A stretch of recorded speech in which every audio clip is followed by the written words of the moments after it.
అందరికీ నమస్కారం. నేను మీ Rajamahendra, senior journalist, political analyst and political consultant. ఈరోజు మనం పవన్ కళ్యాణ్ రాజకీయ జీవితంపై ఉల్లిఖిద్దాం. పవన్ కళ్యాణ్ అభిమానులకు ఈ పేరే ఒక సెన్సేషన్, ఆయన పేరే ఒక వైబ్రేషన్. లగ్జరీ లైఫ్ను వదిలి రాజకీయాల్లోకి వచ్చి ప్రత్యర్థుల చేతుల్లో తిట్లు తింటూ, అమ్మనాబూతులు తిట్టినా కూడా భరిస్తూ చిరునవ్వుతో ముందుకెళ్తున్న పవన్ కళ్యాణ్ జీవిత సరళి, ఆయన ఎదుగుతున్న క్రమం, ఆయన గడిచిన 10 ఏళ్ళ ఆయన జీవితాన్ని ఒకసారి వెనక్కి తిరిగి చూస్తే చాలా ముచ్చటేస్తుంది, చాలా ఆదర్శవంతంగా కూడా ఉంటుంది. 2014లో ఆయన పార్టీ పెట్టి పోటీ చేయలేదు. అప్పుడున్న పరిస్థితులను బట్టి చంద్రబాబుకు ఎన్డీఏకి సపోర్ట్ చేయడం జరిగింది, బీజేపీకి. ఆ ఎన్నికల్లో ఏ పదవి ఆశించలేదు. గెలిచిన తర్వాత కూడా అప్పుడు తెలుగుదేశం ప్రభుత్వం ఏర్పాటు చేసింది తెలుగుదేశం బీజేపీ కేవలం 1.8 ఓట్స్ షేర్ తేడాతోనే.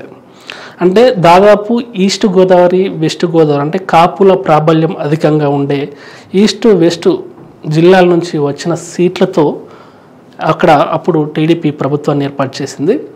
అది ఖచ్చితంగా పవన్ కళ్యాణ్ వల్లే సాధ్యమైందని ప్రత్యేకంగా చెప్పాల్సిన అవసరం లేదు. 2019లో ఆయన ప్రత్యేకంగా సపరేట్గా అటు బీజేపీతోనే తెగదింపులు చేసుకొని, ఇటు టీడీపీతోనే తెగదింపులు చేసుకొని 135 స్థానాల్లో ఆయన పోటీ చేయడం జరిగింది. అందులో ఏ ఒక్కరు కూడా గెలవలేదు, కనీసం పవన్ కళ్యాణ్ కూడా గెలవలేని పరిస్థితి. అప్పుడు గెలిచిన ఒక్కొక్క రాజోలు ఎమ్మెల్యే రాపాక కూడా వైసీపీ ప్రలోభాలకి తలగ్గాల్సి వచ్చింది. అంటే ఆయన లైఫ్ అయినా చూసుకొని ముందుకెళ్లాల్సి వచ్చింది రాపాక కూడా.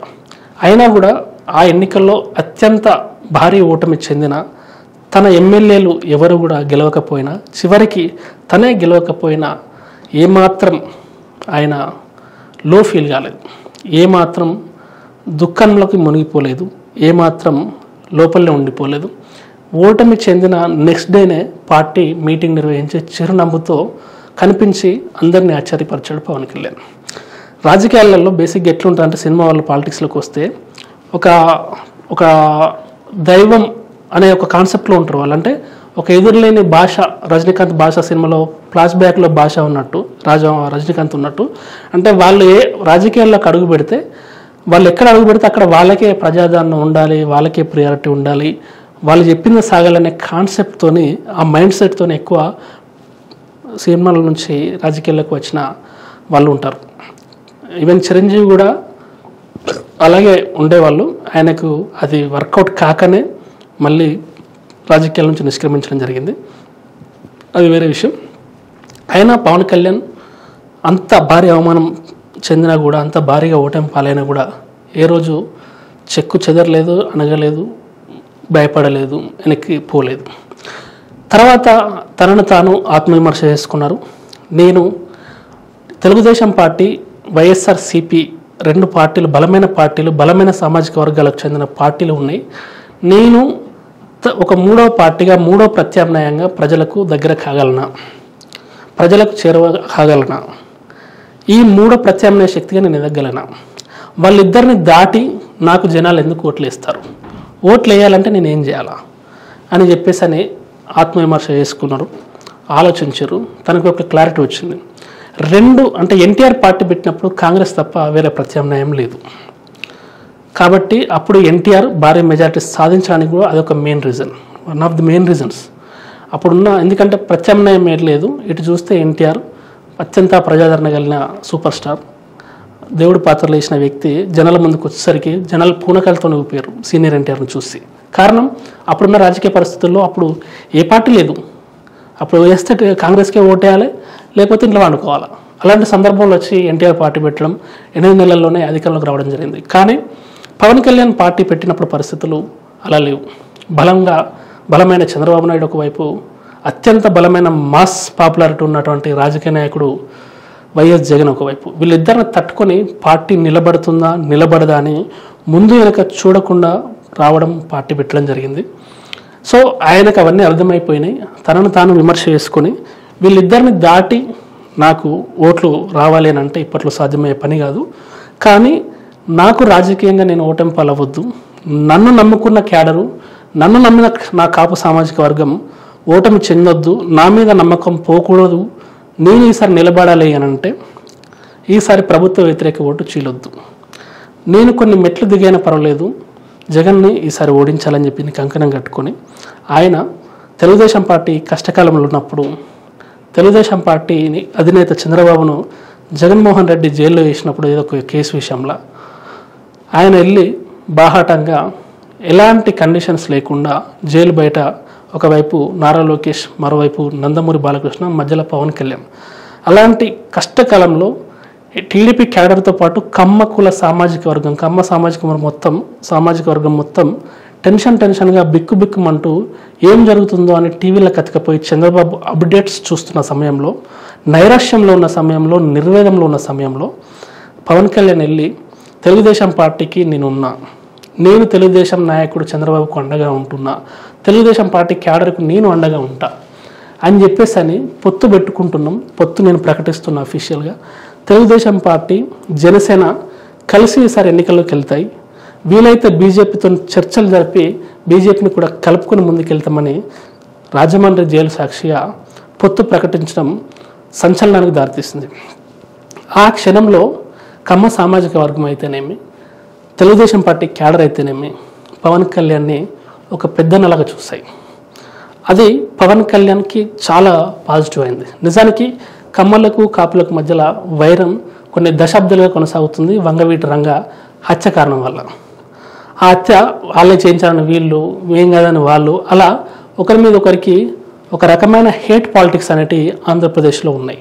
కానీ అత్యంత బలమైన రెండు సామాజిక వర్గాలని ఎన్నికలకు ముందు ఆ సిచ్యువేషన్ని చూసి, సిచ్యువేషన్ని వాడుకొని కరెక్ట్ కలిసేలా ఒక సిచ్యువేషన్ క్రియేట్ అయితే దాన్ని ఎగ్జాక్ట్గా వాడుకోవడంలో పవన్ కళ్యాణ్ సఫలీకృతులయ్యానని చెప్పొచ్చు.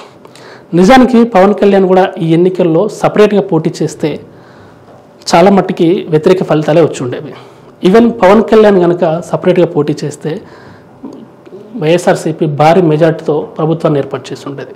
కానీ ఆ విషయాన్ని గుర్తించిన పవన్ కళ్యాణ్ తను తగ్గి తన సీట్లను త్యాగం చేసి చివరికి 1% ఓటు బ్యాంక్ ఉన్నటువంటి బీజేపీని కూడా కలుపుకొని బీజేపీ రాష్ట్ర నాయకత్వానికి తెలుగుదేశం పార్టీతో పొత్తు ఇష్టం లేకున్నా కూడా కేంద్రం దగ్గరికి వెళ్ళి నరేంద్ర మోడీతో మాట్లాడి, అమిత్ షాతో మాట్లాడి పొత్తును ఒప్పించి తెలుగుదేశం, బీజేపీ, జనసేన కూటమిలో ఒక సూపర్ స్టార్గా 2024 అసెంబ్లీ సార్వత్రిక ఎన్నికల్లో మ్యాన్ ఆఫ్ ది సిరీస్గా పవన్ కళ్యాణ్ నిలిచాడు అనడంలో ఎలాంటి సందేహం లేదు. ఈ పొత్తు నిలవడానికి ఎన్నో ఎంపీ సీట్లు త్యాగం చేయాల్సి వచ్చింది, ఎన్నో ఎమ్మెల్యే సీట్లు త్యాగం చేయాల్సి వచ్చింది. ఏ క్యాడరు లేని, అసలు ఓటు బ్యాంకే లేని బీజేపీకి అన్ని ఎంపీ సీట్లు, అన్ని ఎమ్మెల్యే సీట్లు వచ్చినాయి అంటే అది పవన్ కళ్యాణ్ త్యాగ ఫలితం. ఆయన 70 సీట్లు 80 సీట్లు ఎక్స్పెక్ట్ చేసి, అంటే తెలుగుదేశం పార్టీ ఉన్న పరిస్థితిని ఆయన బేస్ చేసుకొని దాన్ని ఆసరాగా తీసుకొని ఆయన 70-80 సీట్లు ఆయన ఆశించవచ్చు. కానీ అతిగా ఆయన ముందుకెళ్ళలేదు, అతిగా ఆలోచించలేదు.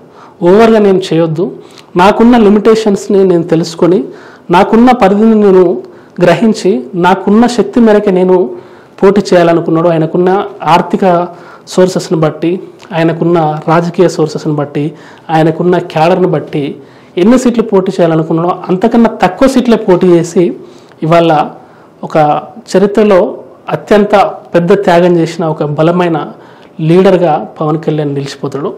ఈసారి తెలుగుదేశం, బీజేపీ, జనసేన కూటమి ప్రభుత్వాన్ని ఏర్పాటు చేయబోతుంది. ఆ చేయబోతున్న ప్రభుత్వానికి, ఆ ప్రభుత్వం ఏర్పాటు గల ఏకైక కారణం పవన్ కళ్యాణ్ అని చెప్పేసి అని గుర్తించాల్సిన అవసరం ఉంది. అప్పటి వరకు డీలా పడుతూ సాగుతున్నటువంటి ఆంధ్రప్రదేశ్ రాష్ట్ర రాజకీయాలని పొత్తు అనే కాన్సెప్ట్తో, అలయన్స్ అనే ఒక మాటతో రంజుగా మార్చేశారు.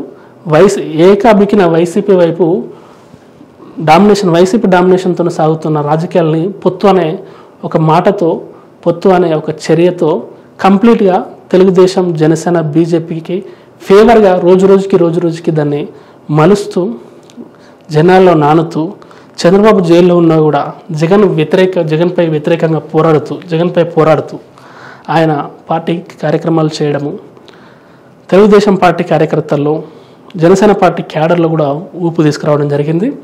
ఏదేమైనా ఒకటి మాత్రం నిజం, 2024లో ఎన్డీఏ కూటమి మాత్రం అధికారాన్ని ఏర్పాటు చేస్తే అందులో ఆ అధికారం ఖచ్చితంగా పవన్ కళ్యాణ్ వల్లనే ఏర్పాటు చేయబోతుంది. పవన్ కళ్యాణ్ పిఠాపురంలో కూడా మంచి మెజార్టీతో గెలిచే అవకాశాలు ఉన్నాయి. పవన్ కళ్యాణ్ మీద జనాల దృష్టి మారింది, ఎందుకంటే ఆయన చేసిన త్యాగాల్ని ఆంధ్ర సమాజం గుర్తించింది. ఒక సినిమా చేస్తే 100 కోట్ల కలెక్షన్తో పాటు 100 కోట్ల రెమ్యునరేషన్ పవన్ కళ్యాణ్కి వస్తుంది. ఒక యాడ్ చేస్తే 50 కోట్ల నుంచి 100 కోట్ల కలెక్షన్ కూడా ఆయన తీసుకోవచ్చు, డబ్బులు కూడా రెమ్యునరేషన్. కానీ ఎలాంటి వాటికి చేసుకోకుండా జనంలోకి వచ్చి ఎండకి ఎండుతూ, వర్షానికి తడుస్తూ, చలికి వణుకుతూ ఆయన సొంతంగా సంపాదించిన డబ్బులను కూడా కౌలు రైతులు ఆత్మహత్యలు చేసుకుంటే కొన్ని వందల మందికి కొన్ని కోట్ల రూపాయలు అవుతాయి. అంటే ఆయన అధికారం లేకున్నా కూడా సొంత డబ్బుని వెళ్ళి చెక్కులు పంపిణీ చేసి ప్రజల గుండెల్లో మరొక మెట్టు ఎక్కేశారు పవన్ కళ్యాణ్. పవన్ కళ్యాణ్లో రాజకీయంగా కూడా పరిపక్వత 2014తో పోలిస్తే 2024లో చాలా బాగా వచ్చిందని చెప్పొచ్చు. అప్పుడున్న ఆవేశం ఇప్పుడు లేదు, అప్పుడున్న తొందరపాటు చర్యలు ఇప్పుడైతే కనబడట్లేదు. ఇక ముందు కూడా ఇలాగే మంచి మెచ్యూరిటీ మెయింటైన్ చేస్తూ రాజకీయాల్లో అస్థిర నిర్ణయాలు కాకుండా సుస్థిర నిర్ణయాలు తీసుకొని భవిష్యత్తులో పొత్తు ఎన్ని రోజులు కంటిన్యూ అవుతుందో తెలియదు.